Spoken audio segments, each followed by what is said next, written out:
Doctor Sajid مقبول آپ کی خدمت میں پھر حاضر ہوں۔ آج آپ کو دوائیوں کے استعمال کے بارے میں کچھ بتانا ہے۔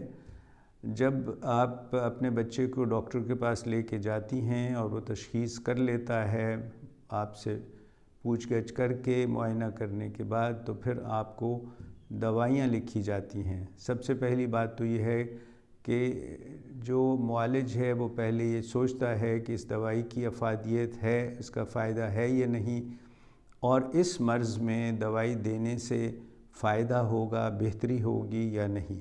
اگر دوائی کے بغیر گزارا ہو سکتا ہے تو سب سے پہلی ترجیح ہے کہ دوائیوں کے بغیر گزارا کیا جائے۔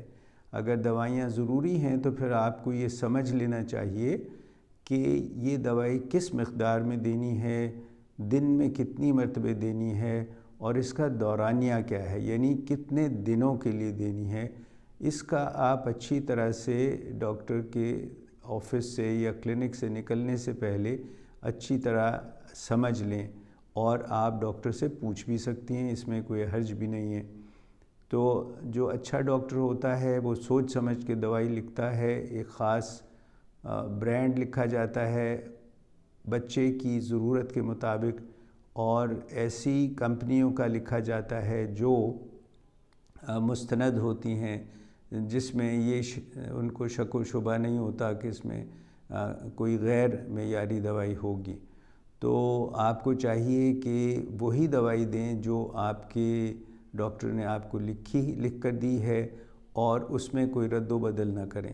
نہ رد و بدل کریں اس چیز کا کہ آپ کسی اور کمپنی کی دوائی استعمال کر لیں، نہ اس بات کا رد و بدل کریں کہ جو خوراک دی گئی ہے اس میں آپ کچھ کمی بیشی کریں، یا یہ کہ اس کو اگر 2 مرتبہ لکھا ہے تو آپ 4 مرتبہ دے دیں، یا اگر 4 مرتبہ لکھا ہے تو صرف 2 مرتبہ دے دیں۔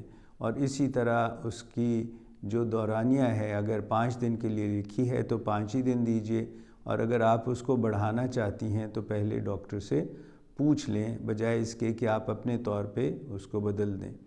دوسری بات جو میں نے کہی ہے وہ غیر معیاری اور غیر مستند کمپنیوں کی بات کی ہے۔